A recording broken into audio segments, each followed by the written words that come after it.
Hello बच्चों, नमस्कार। कैसे हैं आप सब लोग? उम्मीद है बहुत अच्छे होंगे, शानदार, जिंदाबाद, जबरदस्त होंगे। बच्चों, जैसा कि आप सबको पता है कि हिंदी हमारी 27 अक्टूबर से क्लासेस चल रही हैं कंटिन्यू बेसिस पर। इस बीच में आपके 7 अक्टूबर से यूपी टेट के फॉर्म भी भरे जा रहे हैं और उम्मीद है कि आप सब लोगों ने लगभग लगभग फॉर्म भर दिए होंगे। क्या कोई बच्चा ऐसा तो नहीं बचा है कमेंट में कि भाई कमेंट करना कि जिसका फॉर्म अभी तक नहीं भरा है हिंदी का? बच्चों, बीच में ये 3 दिन के लिए क्लास दोपहर 12 से 1 बजे भी हुई। अब ये क्लास नियमित रूप से आज से 9 बजे से ही होगी। 15 क्लास हम कर चुके हैं। मेरे ख्याल से 8 से 9 क्लासेस में आपको ये लगने लगेगा कि हिंदी खत्म हुई और अब हमें हिंदी में किसी भी तरह की कोई शिकायत नहीं है। उसके बाद बच्चों, हम हिंदी की एक जबरदस्त प्रैक्टिस सेट शुरू करेंगे ठीक इसी टाइम। और वो प्रैक्टिस सेट कब तक चलेगा बच्चा? वो एग्जाम तक चलेगा, बिल्कुल आपके यूपी टेट एग्जाम तक, जिसमें 30 क्वेश्चन का प्रैक्टिस सेट कराएंगे। जो भी हिंदी के क्वेश्चंस, जैसी भी हिंदी आती है उस हिसाब के क्वेश्चंस उसमें शामिल करेंगे। प्रीवियस ईयर के क्वेश्चंस भी शामिल करेंगे। एक्सपेक्टेड क्वेश्चन उनके आधार पर क्या हो सकते हैं उनको शामिल किया जाएगा। तो बच्चों, अगर देखा जाएगा, भाई बुला रहे हैं, उधर क्लास करवा दो कि हाँ, चलिए। तो कुल मिलाकर के बच्चों, ये देखा जाएगा कि आप यहाँ क्या स्कोर करते हो, क्योंकि जो स्कोर आप यहाँ करोगे निश्चित सी बात है कि आप एग्जाम में उससे बेहतर ही स्कोर करके आओगे। ठीक है बच्चों, तो शुरुआत करते हैं बेटा आज एक नए टॉपिक के साथ जिसका नाम है उपसर्ग। हमने लगभग 15 क्लासेस में 13 टॉपिक हिंदी के कंप्लीट कर लिए हैं बहुत अच्छे से। बाद की 2-3 क्लासेस में साहित्य पर भी लूंगा। इन्हीं 25 क्लासेस में साहित्य भी शामिल होगा। ठीक है बच्चों, साहित्य मीन्स वही कि कौन से रचना किस लेखक की है, कौन सी मुख्य पंक्ति किस लेखक की है, तो कौन से लेखक को कौन सा पुरस्कार मिला है। तो इस तरह के क्वेश्चंस भी आपके एग्जाम में बनते हैं। आप सब लोगों ने, मुझे उम्मीद है कि इस बार जो यूपी टेट का पेपर लिया है हमने रोजगार विद अंकित ऐप पर, सबने वो पेपर भी दिया होगा। बच्चों, कैसा लगा पेपर जरूर बताना, और कैसे कैसे आपके स्कोर चल रहे हैं। हर संडे शाम 7 बजे से ये पेपर लिया जाएगा बच्चों। करीब 4000 बच्चे उस टेस्ट को दे चुके हैं, तो ये मैं मान सकता हूं कि 4000 सीरियस बच्चा हमको मिल चुका है। ठीक है बच्चों, आपका जो भी स्कोर चल रहा है आप बिल्कुल चिंता मत करिए, इससे बेहतर ही आप अपने एग्जाम में करके आएंगे।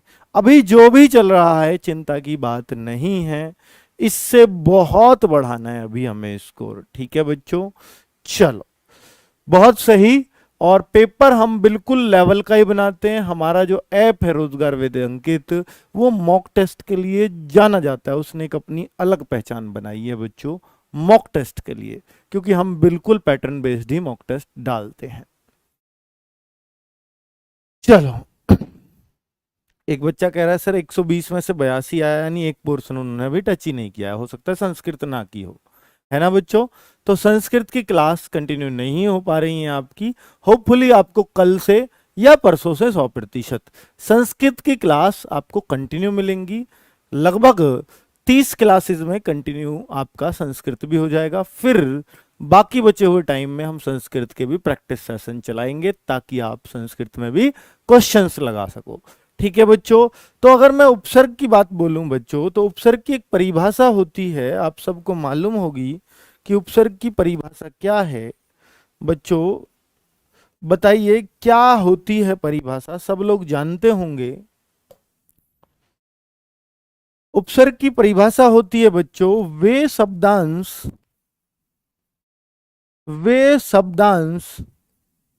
जो किसी शब्द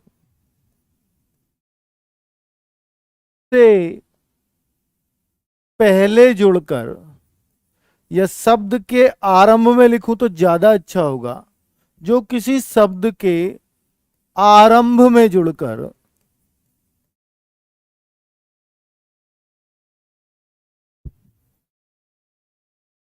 जुड़कर अर्थ में विशेषता यानी अलग हट के अर्थ हो जाता है, विशेषता लाते हैं या पूरा अर्थ ही बदल देते हैं, अर्थ ही बदल देते हैं।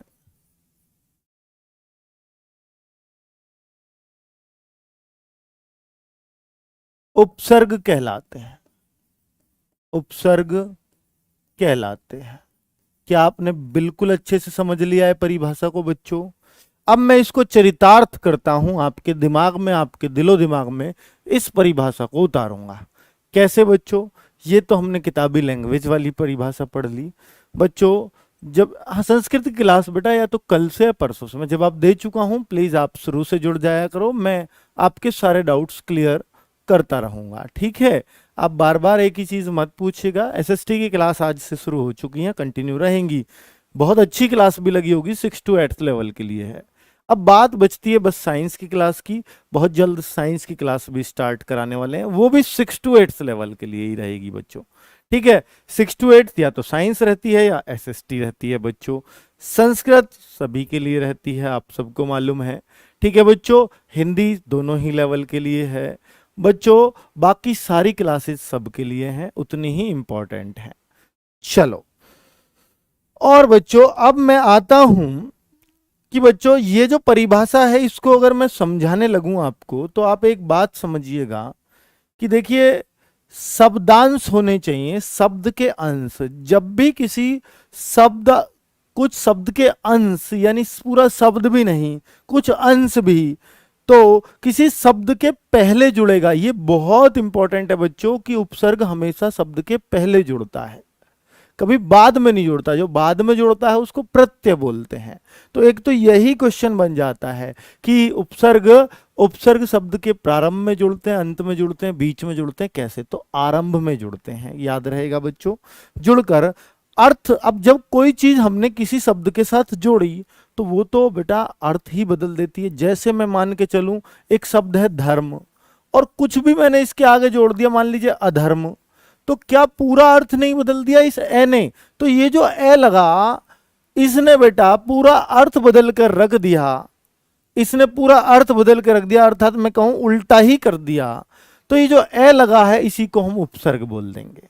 तो ये शब्द नहीं है, ये शब्द का अंश है, ठीक है? तो जो पूरा या तो अर्थ बदल दें, अर्थ में विशेषता ले आए, या पूरा अर्थ ही बदल दें। जैसे हम कहते हैं बेटा पढ़ बैठकर, पढ़ के आगे हमने लगा दिया अनपढ़, तो जो अनपढ़ हुआ, तो ये जो अन हुआ यही उपसर्ग है, यही बेटा उपसर्ग हो जाएगा, क्योंकि पढ़ से पहले लगा दिया।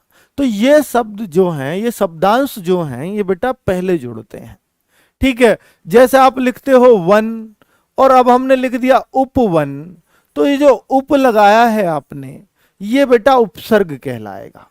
तो आपने समझ में आ गई उपसर्ग क्या? बेटा दो चीजें होती हैं जब भी उपसर्ग वाला शब्द है। देखिए, हर किसी शब्द में उपसर्ग नहीं होता। मैंने आपको शुरुआत में ही बताया था पढ़ाने से पहले कि जब मैं शब्दों का वर्गीकरण करता हूं, तो बेटा जब शब्दों का, अगर मैं उनकी रचना के आधार पर वर्गीकरण करूं, किसके आधार पर? अगर रचना के आधार पर वर्गीकरण करूं शब्दों का, तो वहां पर हम इस शब्द को कई तरीके से बांटते हैं। एक तो रूढ़ शब्द, एक यौगिक शब्द, एक योग रूढ़ शब्द। बेटा जो यौगिक शब्द होते हैं उन्हीं के अंदर उपसर्ग आता है। यौगिक शब्द, यौगिक शब्दों में ही प्रत्यय में छिपा होगा, यौगिक शब्दों में ही उपसर्ग छिपा होता है, यौगिक शब्दों में ही समास छिपा होता है।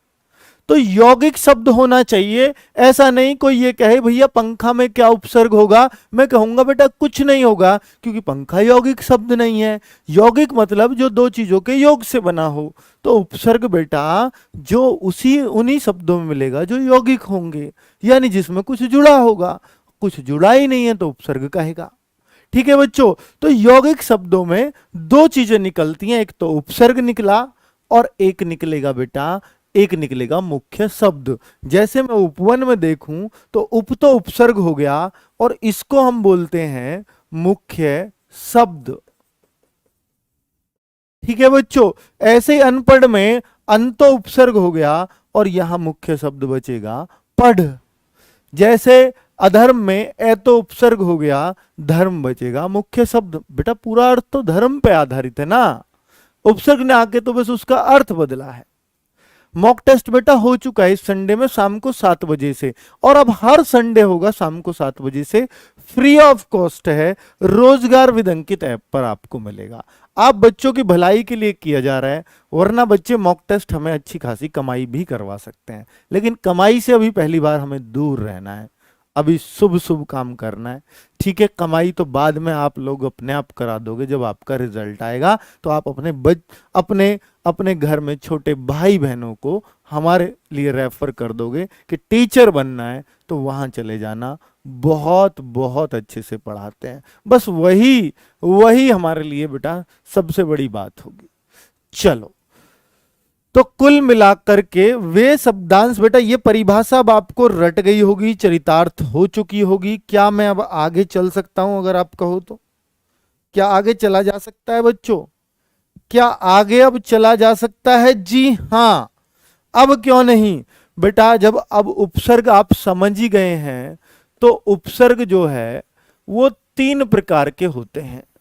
उपसर्गों को 3 प्रकार से बांटा गया है बेटा। जैसे अगर मैं बोलूं कि उपसर्ग, एक तो बेटा संस्कृत के उपसर्ग होते हैं, संस्कृत के उपसर्ग, मैं कहता हूं सभी इसको ही पढ़ाते हैं, किताबें भी इसी को पढ़ाती हैं, और क्वेश्चन भी 95% संस्कृत उपसर्ग का ही बनता है। 95%। ये कितने होते हैं बच्चा? ये पहले 21 ही, बहुत सारी किताबों में 21 मिल जाएंगे, लेकिन अब सर्वमान्य 22 ही है। तो संस्कृत उपसर्गों की संख्या अगर कोई आपसे पूछे तो 22 ही कह देना, सर्वमान्य। ठीक है बच्चों, इनमें अलग अलग तर्क, अलग अलग मत अलग अलग किताबों के हो सकते हैं, लेकिन जो ऑथेंटिक किताबें हैं अब सब में 22 ही है। चलिए, और अगर बेटा आगे देखूं तो हिंदी उपसर्गों की संख्या, हिंदी उपसर्गों की संख्या यानी एक हिंदी के उपसर्ग होते हैं, तो जैसे हम देखिए बेटा इसको बोलेंगे 10। अब देखिए बेटा, जैसे हिंदी के उपसर्ग सर कौन से होते हैं? जैसे हम पुत्र बोले, जो हमने खुद बना लिए हैं, पुत्र का कुपुत्र, कु जो हमने बनाया है ये अपने आप बनाया है। ठीक है बच्चों, कु जो बनाया है ये हिंदी का है, ये साफ साफ आपको लग जाएगा। जैसे बच्चों और भी अगर आप हिंदी का देखोगे, एक पका, एक अधपका, तो ऐसा लग रहा है अध जो वर्ड है ये हिंदी से ही बना है। हिंदी के उपसर्ग एकदम दिख जाएंगे, कु हुआ, अध हुआ, और भी बेटा मैं एक आध नाम लूंगा तो आप एकदम से पहचान लोगे। जैसे कहते हैं ना, बिन बात की यार तू मेरे से मत भिड़े कर, बिन बात की, तो बात के आगे लग गया बिन बात।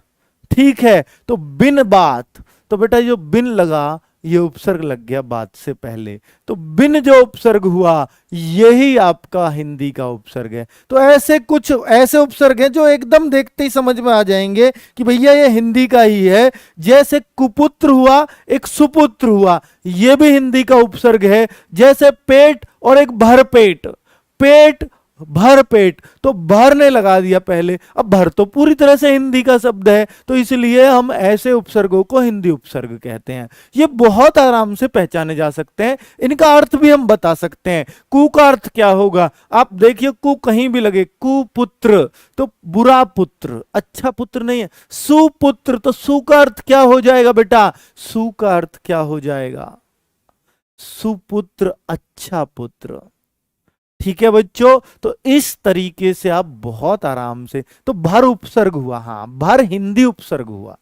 ठीक है, हिंदी उपसर्ग। और जो अगर तीसरे टाइप का उपसर्ग है उनको बोलते हैं अरबी उपसर्ग या फारसी, अरबी भी और फारसी, अरबी उपसर्ग, जिनको हम उर्दू उपसर्ग भी बोलते हैं, उर्दू उपसर्ग। लेकिन सबसे ज्यादा इंपॉर्टेंट क्या है? सबसे ज्यादा इंपॉर्टेंट ये, आप कहोगे तो संस्कृत में आएंगे, हिंदी में क्या मतलब, हिंदी में तो ये आएंगे, नहीं। आपकी हिंदी में संस्कृत से जो उपसर्ग आए वो सीधे सीधे यूज किए जाते हैं आपकी लैंग्वेज में, हिंदी लैंग्वेज। इसलिए हमें ये अच्छे से पढ़ने हैं, और ये सीख लिया, समझ लीजिए पूरा उपसर्ग सीख लिया। और एक शब्द में दो दो उपसर्ग भी लग जाते हैं बच्चों। ठीक है, एक शब्द में दो दो उपसर्ग भी हो सकते हैं। मुख्य शब्द एक होगा लेकिन दो दो उपसर्ग जरूर लग जाते हैं बच्चों। दो उपसर्ग और एक प्रत्यय भी लग जाता है एक ही शब्द के अंदर। ठीक है, तो वो कोई दिक्कत नहीं है बेटा। अगर मैं अरबी उपसर्ग की या उर्दू उपसर्ग की बात करूं तो ये भी अलग अलग किताबों में आपको अलग अलग मिल जाएंगे वैसे तो, लेकिन जो ये भी सर्वमान्य है वो भी 19 है। ठीक है, तो इनकी संख्या भी आप 19 कह सकते हो। तो अब हम क्या पढ़ना है बेटा, सारा टाइम सारा फोकस हमें संस्कृत उपसर्ग जानने पे लगाना है। इसको भी देखते ही हम पहचान लेंगे। जैसे हम बोलते हैं हम शक्ल हम दर्द, तो यहां पर हम उपसर्ग हो गया, लेकिन हम शक्ल और हम दर्द ये कहां से, हम उपसर्ग कहां से आया, ये अरबी का है। ठीक है, बेतुका बेढंगा आदमी है, तो बे जो उपसर्ग है बे भी उर्दू का उपसर्ग है। शेरो शायरी में यही लैंग्वेज यूज होती है, इसलिए उर्दू को भी बच्चा पहचान लेता है। लाजवाब लाजवाब हो, ला इलाज है, ये बीमारी ला इलाज है। वो जो ला उपसर्ग आया वो कौन सा है, अरबी उपसर्ग। उस ला का क्या मतलब होता है, ला का मतलब होता है, सोच के देखिए कोई शब्द ला का, तो हमने देखा लाजवाब जिसका कोई जवाब ही नहीं है, ला इलाज जिसका कोई इलाज ही नहीं है, तो यानी जो नहीं वाला। ला का मतलब नहीं, ला का मतलब नहीं, इस तरीके से यानी बिना। ला का मतलब बिना इलाज का, ला जवाब बिना जवाब का, तो उस तरीके से बेटा ला का मतलब। बेमिसाल जिसकी कोई मसाल ना हो, बे मतलब बिना, बे का मतलब भी बिना। इनका अर्थ भी आप अपने आप सोच सकते हो बच्चों, जैसे मैं आपको सिखा रहा हूं ना उस तरीके से ही आपको सोचना है। इनके उपसर्ग आप पहचान लेते हो, ऑलमोस्ट सब पहचान लेते हैं, इसलिए इनको रटने की कोई आवश्यकता नहीं है। इनको रटना पड़ेगा बच्चों। कैसे रटवाना है, रटने का तरीका मैं बताऊंगा आपको, रटने का तरीका मैं बताऊंगा बच्चों, और मेरे तरीके से ही आप रटोगे तो आज ये समझ लीजिए बहुत अच्छा सीख करके जाओगे आप। संस्कृत उपसर्ग, उपसर्ग, संस्कृत उपसर्ग।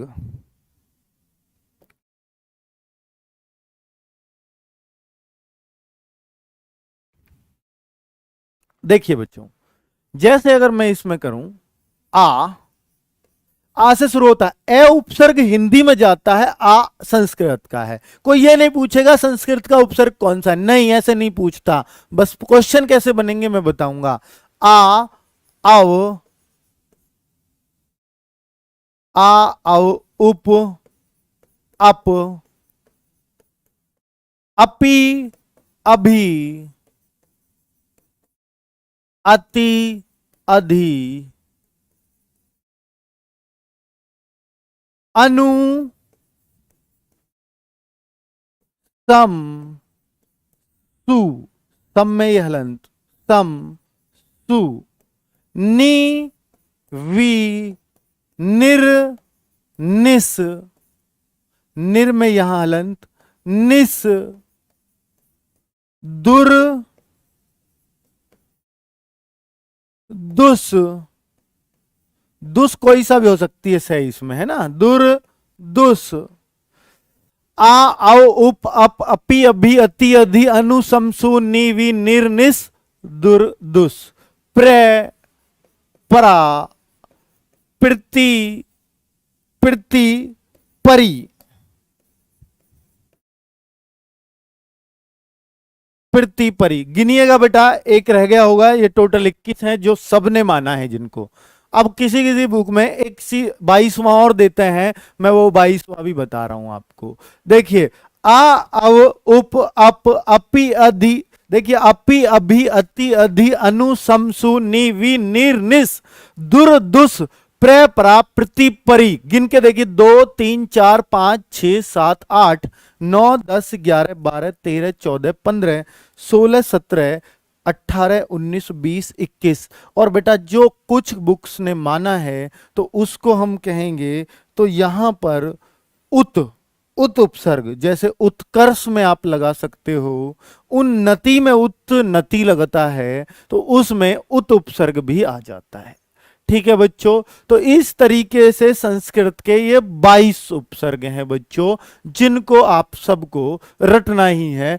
कैसे रटना है बच्चों? इस रटने का कोई फायदा होगा क्या सर? हाँ बच्चों होगा, बताऊंगा कहां होगा। देखिए ऐसे ही आप रटिए, आ अव आ अव उप अप अपि अभि अति अधि अनु सम सु नि वि निर निस दुर दुस प्र प्रा प्रति परि।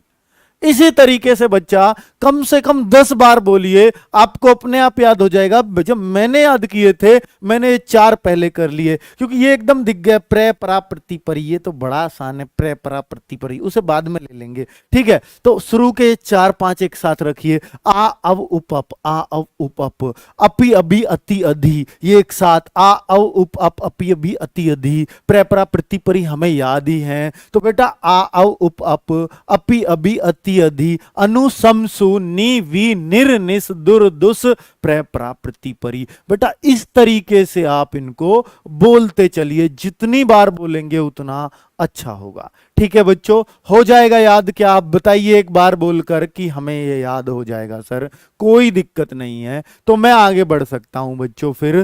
तो ये बहुत ही शानदार बेटा इसका तरीका है इनको याद रखने का, यही तरीका है, बारंबार इसको बोलिए। तो बच्चों अब होता क्या है, जैसे आपने लिखा आ आओ, आ आओ उप अप अपि अभी, लिखवाइए खुद, अपि अभी अति अधि। बहुत जगह आपको अपी नहीं मिलेगा, इसकी जगह किसी और ने कुछ और दे रखा होगा, ऐसा भी हो सकता है।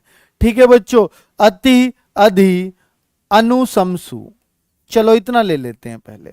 बेटा आपको कई बार तो इनका एग्जाम में कभी कभी अर्थ भी आ जाता है कि इसका अर्थ बताओ, अर्थ क्या है, और इसका शब्द लगाकर इसमें बताओ कि कैसे उपसर्ग वाला शब्द आप बना सकते हो।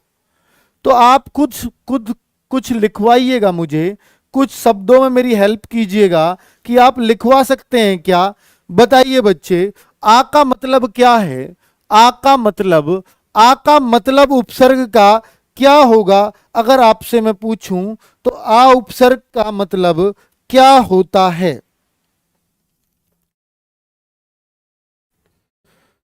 हाँ बताइए बच्चे। आ जन्म, बिल्कुल सही है, बहुत सही आपने दिया। तो मतलब ऐसे कहते हैं पूरा, इस आ का मतलब पूरा भी हो सकता है, जैसे आ जन्म। तो इसकी वजह से इससे पता चलता है कि पूरा जन्म। ठीक है बच्चों, तो आ का मतलब, ठीक है, देखिए एक बच्चा कह रहा है सर आराम, आराम में नहीं बनेगा बेटा, आराम अपने आप में एक शब्द है, आराम नहीं, आराम तो एक ही शब्द है। अगर इसका आप मूल शब्द हटा दो, मूल शब्द हटाओ तो राम होगा। अब राम तो बेटा राम से बना है क्या आराम? आप कहोगे नहीं नहीं, फिर तो हमने गलत सोचा है।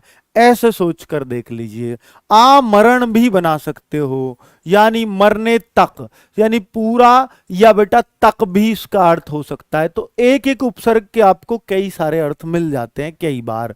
तो आमरण यानी मरने तक, आमरण, ये भी लिख देते हैं, ये बिल्कुल सही है। अव का आप क्या बनाओगे बच्चों? अव का जैसे अवरोही, तो बेटा अवरोही बहुत अच्छे से बना देते हैं। आरोही, रोही मतलब ऊपर चढ़ना, अव माने नीचे घटना, तो अव का मतलब एक प्रकार से घटना या उतरना हो सकता है। ठीक है बच्चों, तो अव का मतलब उल्टा, अवकार भी हो सकता है, बिल्कुल अवगुण हो सकता है, अवगुण। तो बेटा इसका मतलब है गुण का घटना, या उल्टा भी कह देते हैं, यानी गुणों का उल्टा। तो यहां उल्टा मतलब भी हो सकता है, अव जहां भी लग जाए समझ लीजिए उल्टा होगा। अवरोध, बिल्कुल। आयोग, आयोग नहीं, आयोग होता है जैसे कोई कमीशन, लेकिन वो योग से नहीं बना।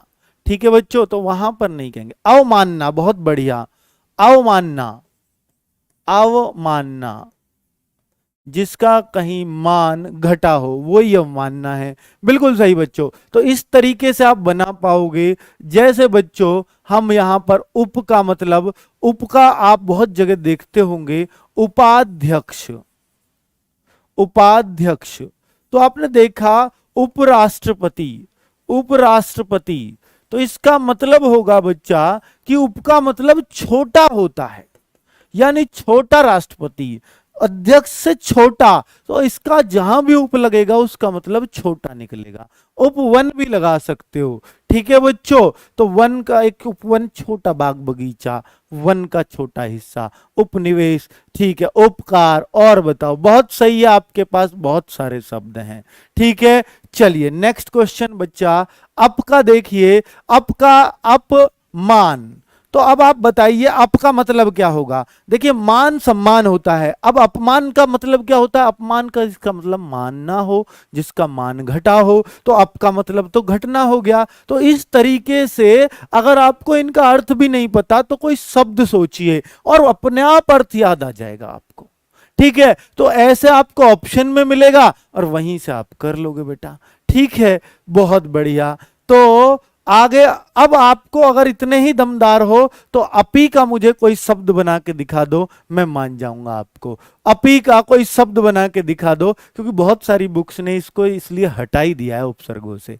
अपी का बना के दिखा देना, चलो ठीक है। अब अभी का क्या बनाएंगे सर। अभी का बेटा अभ्यास बना सकते हैं, अभ्यास। अभ्यास से आपको बहुत ज्यादा कुछ पता नहीं चलेगा। अभ्यास से आपको यह नहीं पता चलेगा कि सर इस अभी का मतलब क्या हुआ। तो बेटा कुछ और सोचिए जिससे आपको इसका मतलब पता चल जाए अभ्यास के अलावा। अभिमुख, अभिमुख, बहुत सही। इसका मतलब है जैसे हम कहते हैं केंद्र की अभिमुख बैठे हैं, केंद्र की ओर मुख करके बैठे हैं। तो अभी का मतलब होता है की ओर, की तरफ।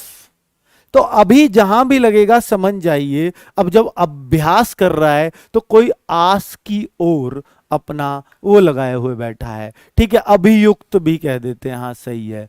चलिए अप का बताइए आप मुझे, अपी का कोई बताएं। चलिए सही है, अभिमान, बिल्कुल सही है। अभिमान, अभिमान, मान की ओर। बेटा अभिमान क्या होता है, एक प्रकार से घमंड। जब मान की ओर यानी सम्मान की ओर ही देख रहे हो आप तो घमंड आ जाता है। चलिए तो अभिमान भी इसमें आ जाएगा, अभ्यास भी इसी में आता है। बहुत सारे बच्चे कहेंगे सर अभ्यास कैसे आ जाएगा। बेटा इसका अगर संधि विच्छेद करोगे तो अभी प्लस आस होता है। तो ये अभी क्या टूटा, अभी आपका उपसर्ग टूटा यहां से, ठीक है। इसी तरीके से तो अति का क्या होता है बच्चा, अति का जैसे अत्यंत। अब अति का क्या, अतिवृष्टि, अतिवृष्टि, ठीक है। और भी लगा सकते हो, अत्याचार, अत्याचार, आचार की अति हो जाए तो अति प्लस आचार, अति प्लस वृष्टि, अति प्लस अंत। तो यहां पर अति का मतलब है बहुत ज्यादा, अधिक। अति जहां भी लगेगा समझ जाइए अधिक। तो ऐसे ही अधि, तो अधि का तो बेटा अधिकार हो जाता है सबसे अच्छा, अधिकार, ठीक है। तो अधिकार जैसे, और बताइए बच्चे, अध्यक्ष हो जाएगा इसमें, अध्यक्ष। और बताइए इसमें अध्यादेश हो जाएगा बच्चे, इसमें अध्यादेश। कई बार एग्जाम में ये आता है कि अध्यादेश में उपसर्ग निकालो, इनमें बड़ा मुश्किल होता है बच्चों के लिए। बच्चा इनमें सोचता है यार इसमें अधि कैसे आ जाएगा। बेटा ये यण संधि है, आपने वहां भी तोड़ा था, अधि प्लस अक्ष, ठीक है। तो यहां पर अधि उपसर्ग आया है तो यहां पर अधि का मतलब क्या होगा। अधि का मतलब अगर मैं आपसे पूछूं तो आप क्या लगाएंगे बच्चों। अधि का मतलब, और देख रहा हूं मैं, अधिकांश भी लगा सकते हो, ठीक है। अधिशासित भी लगा सकते हो, ठीक है। चलिए, और अध्यक्ष, अध्यादेश, अधिशासित, अधिशासित, इससे पता चल जाएगा किसी के शासन के अंदर। तो यह समझ लीजिए के अंतर्गत, अधि का मतलब होता है अंतर्गत, कि शासन के अंतर्गत है, बिल्कुल सही है। और बेटा अनु का मतलब होगा, अनु का मतलब किसी का अनुचर, पीछे चलने वाला, पीछे या साथ, साथ चलने वाला, उसका मतलब अनु होता है। अनुशासन भी कह सकते हो, शासन के साथ चलने वाला, अनुशासन। अनुचर बेटा, अनुचर आपको पता ही है, नेता के अनुचर होते हैं, साथ चलने वाले होते हैं, तो अनुचर। और भी बहुत सारे लगा सकते हो आप। तो इस तरीके से आपको ये पता चल रहा है कि किसका क्या उपसर्ग किस में निकलेगा। इसमें उपसर्ग अभी है, इसमें अप है, इसमें उप है, इसमें अव है, इसमें आ है। तो इस तरीके से क्या आप सबका उपसर्ग निकाल पाओगे क्या बच्चों? अगर मैं अब आपसे पूछूं तो अपने आप निकालना बच्चों। मैं अगर आपसे पूछूं, देखिए इसमें मुझे बताइए दुराचार। बेटा एग्जाम में क्वेश्चन आया दुराचार में उपसर्ग बताओ,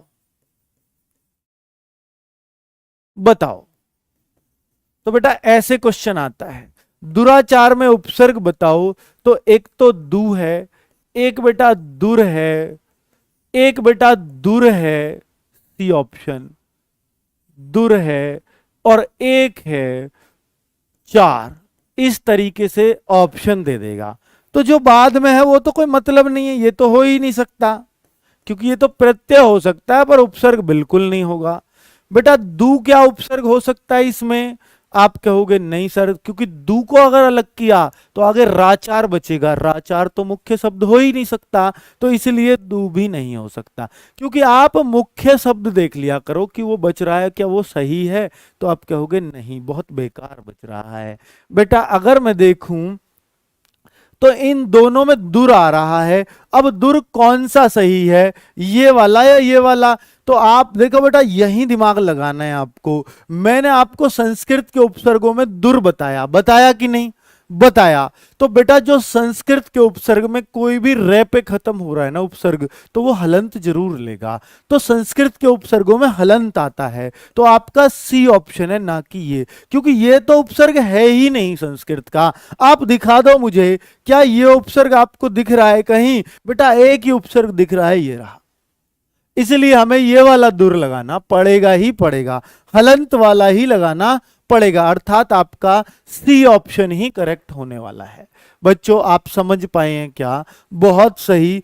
चलिए तो अब अगर मैं अगले क्वेश्चन की तरफ चलूं बच्चों, अगले क्वेश्चन की तरफ चलूं, क्या ऐसे क्वेश्चन में मजा आने वाला है बच्चों? अब आपको देखिए, तो मुझे बताइए निष्पाप में उपसर्ग बताओ, में उपसर्ग बताओ, में उपसर्ग बताओ।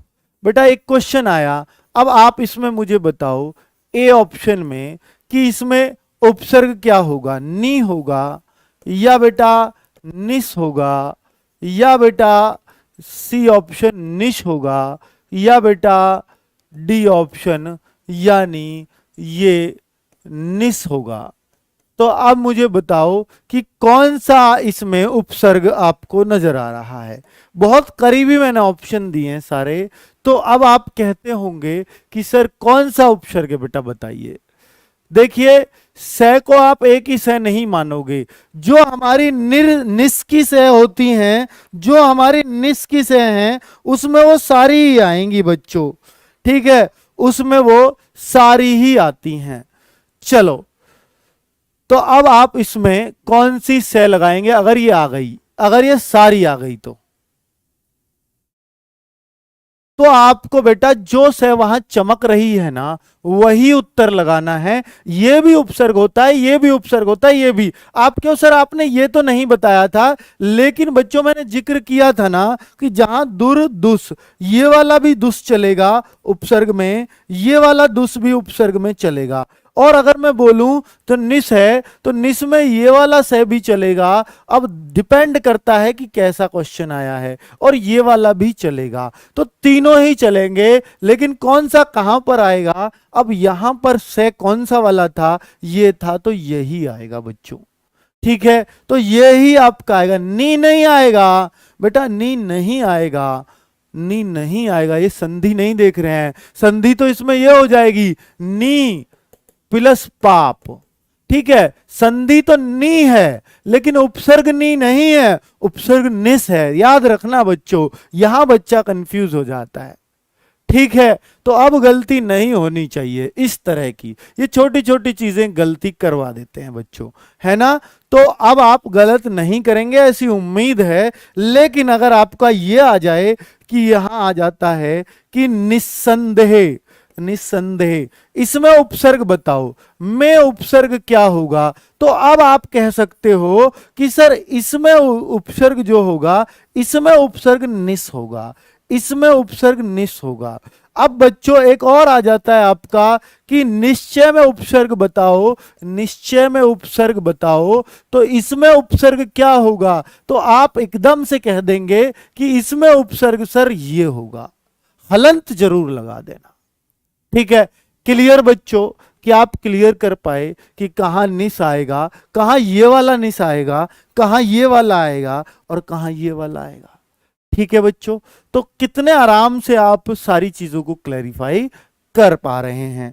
ठीक है, तो सारे उपसर्गों को पहचान लोगे, उपसर्गों से बने शब्द भी पहचान लोगे। बेटा अब सवाल कैसे आता है, मैं कुछ सवाल आपके सामने रखता हूं, आप समझ तो सारा ही गए हैं, आप समझ तो बेटा सारा ही गए हैं। जैसे अब आप मुझे बताओ कि दुर्गम में उपसर्ग बताओ, इसमें उपसर्ग निकालो जल्दी से, क्या निकालोगे बेटा, इसमें उपसर्ग बताओ, क्या दु उपसर्ग आएगा या दुर उपसर्ग आएगा या गम उपसर्ग आएगा या बेटा दुर उपसर्ग आएगा। तो बताइए कौन सा उपसर्ग आपको इसमें लगाना है। तो आप एकदम से कहेंगे सर एक ही उपसर्ग का चांस है और वो ये रहा, इसके अलावा कोई और उपसर्ग इसमें आ ही नहीं सकता। क्लियर है क्या बच्चों, बहुत सही। एक और क्वेश्चन बच्चे एग्जाम में आया हुआ ही देता हूं, एक और देता हूं, तो इसमें बताइए मुझे कि अधिकारी में उपसर्ग बताओ, अधिकारी में उपसर्ग बताओ, अधिकारी में, बेटा एग्जाम में आया हुआ है अधिकारी में उपसर्ग। एग्जाम के ही अब मैं आपको क्या दे देता हूं, ऑप्शन दे देता हूं, ऑप्शन दे रहा हूं कि ए उपसर्ग है इसमें, या अधि उपसर्ग आएगा, या सी ऑप्शन रखा है इसमें री उपसर्ग आएगा, या ई उपसर्ग आएगा। बेटा ये तो बाद के वर्ड हैं, तो ये तो उपसर्ग में आ ही नहीं सकते, तो प्रत्यय में आएंगे अगर आए तो। अब ए आएगा या अधि आएगा, अब आप कहोगे सर ए भी हो सकता है। अगर आपने ए को अलग किया तो बचेगा क्या, ए प्लस धिकारी बनाएंगे इसको। अब आप कहोगे सर धिकारी तो कोई शब्द ही नहीं होता, इसलिए ए उपसर्ग नहीं हो सकता। हाँ अधिकारी, अधि मतलब जो सबसे बड़ा हो उन कार्य करने वालों में, कारी, कार्यों में सबसे बड़ा जो होगा वही अधिकारी होता है। तो बेटा यही अधि माने बड़ा। ठीक है, चलिए, तो क्लियर है बच्चों, कितना आसान सा पूछा है ना। तो इसी तरह के क्वेश्चंस आपके बनते हैं। तो बता, एक क्वेश्चन इस टाइप से पूछा जाएगा, ए उपसर्ग किस में है। ये कोई नहीं पूछता कि हिंदी का उपसर्ग कौन सा है या संस्कृत का कौन सा है या अरबी का कौन सा है, ए उपसर्ग कौन सा है, ए उपसर्ग कौन सा है। बेटा कोई आपसे ये पूछे तो आप बता दीजिएगा कि ए उपसर्ग, बेटा ए उपसर्ग किसमें है। तो ए उपसर्ग से बना शब्द कौन सा है, कौन सा, इसने पूछा बेटा कौन सा नहीं है, ए उपसर्ग किसमें नहीं है, किसमें नहीं है, किसमें नहीं है, ऐसे आया है बेटा एक क्वेश्चन। तो क्वेश्चन के टाइप दिखा रहा हूं मैं आपको कैसे कैसे पूछे जाते हैं। तो ए उपसर्ग किसमें नहीं है, क्वेश्चन है ए कथ, बी ऑप्शन है बेटा, दूसरा ऑप्शन है, दूसरा ऑप्शन है ए भेद, ए उपसर्ग किसमें नहीं है वो देखना है आपको, सी ऑप्शन है बेटा ए चूक, अचूक, और डी ऑप्शन है बेटा अनुज, अनुज। तो इसमें आप मुझे बताओ किसमें, किसमें ए उपसर्ग नहीं है, ए कथ में नहीं है, ए भेद में नहीं है, ए चूक में नहीं है, या अनुज में नहीं है। तो यहां बच्चा कहेगा सर सब में तो आ रहा है, ऐसे कैसे पहचानेंगे। बेटा फिर आपका मैंने बोला था ना कि मुख्य शब्द निकालिए, मुख्य शब्द निकालिए। अगर मैं बोलूंगा तो ए कथ, यानी जो कथा ना हो, तो उसी से बना है ये शब्द। ए कथ, ए का मतलब उल्टा होता है, जो कथी नहीं गई हो बात, सही है। ए भेद, जो भेदा ना जा सके। अब बेटा ए चूक, जो चूकता ना हो। और बेटा ए नुज, ये तो शब्द ही नहीं बना, नुज तो कुछ भी नहीं होता। इसमें बेटा उपसर्ग अनु है, यही बच्चा कंफ्यूज होता है। इसमें उपसर्ग अनु होगा, अनु प्लस जय, अनु प्लस जय। अनु क्या उपसर्ग होता है? जी हाँ, संस्कृत का उपसर्ग है अनुशंसु बेटा। और सम कहां आता है? सम उपसर्ग बेटा, सम उपसर्ग, सम उपसर्ग अंकी बिंदी वालों में आता है। जैसे संपूर्ण, संपूर्ण में अगर कोई उपसर्ग पूछे तो सम है। और बेटा सम उपसर्ग से बने और शब्द बताइए, जैसे संयोग, और सम उपसर्ग बताइए, जैसे सन्यासी, सन्यासी। और बताइए जैसे संस्कृत, खुद संस्कृत। तो ये सब में क्या है? सम उपसर्ग है। तो आप एकदम से पहचान जाने चाहिए कि ये सम उपसर्ग वाले कौन से। संकल्प बिल्कुल सही है, संयुक्त बिल्कुल सही है, सम प्लस युक्त एकदम सही है। तो बच्चों संपन्न, संकोच, सम प्लस कोच बिल्कुल सही है। तो सम प्लस कृत संस्कृत हो जाता है। तो बिल्कुल संस्कार, सम प्लस कार एकदम सही है बच्चों। तो आप सम उपसर्ग भी समझ गए हैं, तो आप कोई से भी उपसर्ग को निकाल पाओगे अब। ठीक है, इतना तो मैं मान सकता हूं, संस्कृत उपसर्गों को आप निकाल सकते हो। संस्कृत में बेटा कोई भी, जैसे कोई आपसे पूछे कि देखिए दुर दुस होता है, दु उपसर्ग संस्कृत का नहीं है। दू कोई आए तो दू उपसर्ग दू होता ही नहीं है संस्कृत में। ठीक है, तो उस तरीके से आप तोड़ सकते हो, बहुत आराम से समझ सकते हो। अब बच्चे मैं हिंदी के 10 उपसर्ग लिख देता हूं, संस्कृत आप तोड़ मरोड़ सकते हो, मैंने क्वेश्चन भी दिखाए। तो हिंदी के 10 उपसर्ग मैं अब आपके सामने लिखता हूं। बेटा उन पर वाक्य बने या ना बने पर आप पहचान लोगे कि हाँ ये हिंदी का उपसर्ग है, इसलिए बेटा मैं लिख रहा हूं। हिंदी के उपसर्गों को लिख देता हूं कि जैसे कि ये उपसर्ग, वैसे ऐसे कभी पूछता नहीं है कि ये हिंदी का है या किसका है, तो ए उपसर्ग इसी का ही है। ए का मतलब भी वही होता है, अन का मतलब भी वही होता है। जैसे बेटा ए धर्म का अधर्म, अन, अन भी उल्टा काम करता है एकदम, अनपढ़, पढ़ का उल्टा अनपढ़। तो बेटा ये ए और अन क्या करते हैं? शब्द का अर्थ ही उल्टा कर देते हैं जहां भी लगते हैं। ये हिंदी में लगता है उपसर्ग, आ संस्कृत का है, ए हिंदी का है। और बेटा अध, तो अध जला, अध पका, इनसे खुद बना देना बच्चों आप अपने, है ना। और बेटा और लिखो, ओ शब्द से औघड़ बोलते हैं, जैसे बोलते हैं ना औखट आदमी है यार, एकदम से मना कर देता है। तो यहां औचिटा आदमी है बहुत। तो औ जहां भी लगाते हैं वो बेटा कुछ गलत यानी नेगेटिव सेंस निकालता है। औ का मतलब मना करना होता है जहां भी औ लगाएगा। ठीक है, और बेटा आगे देखो कि अगर मैं देखूं बिन, बिन जहां भी आएगा, इस बिन का मतलब क्या होता है? बिन बात ही भाई तूने मेरे थप्पड़ मार दिया, बिन बात। ये एकदम से पकड़ में आ जाएंगे बेटा। अध जला, ये कॉमन नहीं है इतने, इनको कोई नहीं पूछता। अध जला, अध पका, ये सब हिंदी के हैं बेटा। ठीक है, अध पचा, अध पचा भी कह देते हैं। तो अध हमने खुद ने बनाया है हिंदी में, अनपढ़, अधर्म। ठीक है, तो इस तरीके से आप खुद भी बना सकते हो इनके, अगर बनाना चाहो। कुछ मुझे भी ध्यान नहीं आ रहे हैं तो आप बना लेना, नहीं बनते हैं तो भी कोई दिक्कत नहीं है। बेटा नी उपसर्ग आपका संस्कृत में भी है और नी उपसर्ग आपका हिंदी में भी है। ठीक है, नी निर, नी निर, बेटा जो नी उपसर्ग वहां भी आता है, निर निस आता है, नी वी निर निस। तो नी उपसर्ग वहां भी आता है, नी उपसर्ग यहां भी आता है। ठीक है, तो यहां भी आप इसमें कह सकते हो निकम्मा। तो जो निकम्मा वर्ड में लगा है, जो बिना काम का, नी मतलब बिना, बिना काम करने वाला, अभाव एक प्रकार से हम बोलेंगे इसमें। ठीक है, तो नी उपसर्ग ये हिंदी के शब्दों में लगेंगे, ये वाले हिंदी के शब्दों में, हिंदी या संस्कृत के शब्दों, सॉरी हिंदी के ही शब्दों में जो हमने बनाए हैं। भर, भर उपसर्ग, सु उपसर्ग, कु उपसर्ग, कितने हो गए? तो बेटा 3 2 5 3 8, और 2 छूट गए हैं।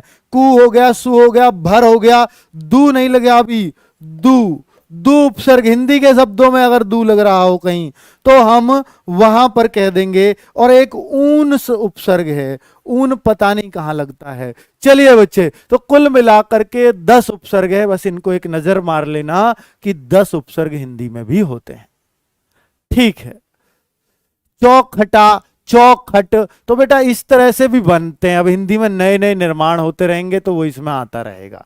ठीक है, तो सर हिंदी के 13 उपसर्ग, हाँ बहुत सारी बुक्स ने 13 भी दिए हैं, इसमें कोई दिक्कत नहीं, फिर वो चौ भी आ जाएगा इसमें, चौधरी। ठीक है, तो उस तरीके से इसमें आ जाता है चौ उपसर्ग भी। ठीक है, और भी आ जाते हैं, एक दो और आ जाएंगे फिर। तो 13 भी आपको कहीं कहीं आपको 13 उपसर्ग भी हिंदी में देखने को मिल जाएंगे। ठीक है, तो आप संख्या याद रख लेना बस, ऐसे कोई नहीं पूछेगा, बस मैं तो आपको फॉर सेफ्टी लिखवा रहा हूं कि इनकी जरूरत पड़ जाएगी तो बता देंगे। बेटा अरबी के मैं मुख्य मुख्य बताऊंगा, अरबी या उर्दू के उपसर्ग मुख्य मुख्य होते तो कितने हैं? 19 हैं, लेकिन मैं मुख्य मुख्य बता देता हूं। जैसे अगर आप देखें तो बेटा जैसे ला, ला का मैं ला जवाब, ला जवाब, ला इलाज, ला इलाज, तो इनका मतलब आप सब समझते होंगे इस ला का, बिना इलाज का, बिना जवाब का, यानी जिसका कोई जवाब ना हो, ला जवाब वस्तु। और देखिए बेटा जैसे अल, अल एक होता है, हम अल विदा, अल हबीबी आपने सुने होंगे वो कहते हुए, तो ये उर्दू में ही है। अल विदा, अलबत्ता, अलबत्ता मतलब होता है अचानक से। ठीक है, तो इनमें क्या है? अल उपसर्ग, एकदम पहचान लोगे कि नहीं इनका देखते। लाजवाब में क्या उपसर्ग है जी? ला है। ला इलाज में क्या है जी? ला है। अलविदा में क्या उपसर्ग है? अल है। अलबत्ता में क्या है? अल है। तो ऐसे पहचानने हैं बच्चों, इनमें है ही क्या। जैसे आप हिंदी और इसको देखते हैं खुश, और ये यहाँ पे नुक्ता भी लगा रहता है कई बार, तो नुक्ता देखते ही समझ जाए करो कि वो अरबी के ही होंगे, है ना बच्चों। अगर मैं देखूं तो यहां पर खुश मिजाज, बनाओ बेटा कुछ और, इसमें भी बनाओ खुश मिजाज, बड़ा खुश दिल आदमी है भाई, बड़ा खुश दिल आदमी है, बड़ा खुशबू आ रही है, खुशबू। तो यानी बच्चों अच्छी बू, तो खुश का मतलब है अच्छा, तो अच्छा मिजाज, अच्छा दिल, खुश दिल। ठीक है, बहुत सही। अब बच्चों और देखिए, बस मैं मेन ही करवा रहा हूं बच्चों। दर उपसर्ग आता है एक, दर असल, बहुत बार बोलते होंगे, जो बिना असल का हो, यानी सॉरी, दर माने में, यानी असल में, दरअसल बात ये है, असल में बात ये है। तो दर वर्ड आपका कहां हो जाएगा बेटा? ये उर्दू में होता है। ठीक है, तो दर। अब बेटा और भी अगर मैं देखूं, बा, बा उपसर्ग, जैसे बाकायदा, बाकायदा। बे उपसर्ग, बे उपसर्ग भी आप देखते होंगे, बे उपसर्ग में हम क्या लगाएंगे? बेफिक्र, बिना फिक्र का, बेफिक्र इंसान है भाई, बेविश्वासी आदमी है, बेविश्वासी आदमी है।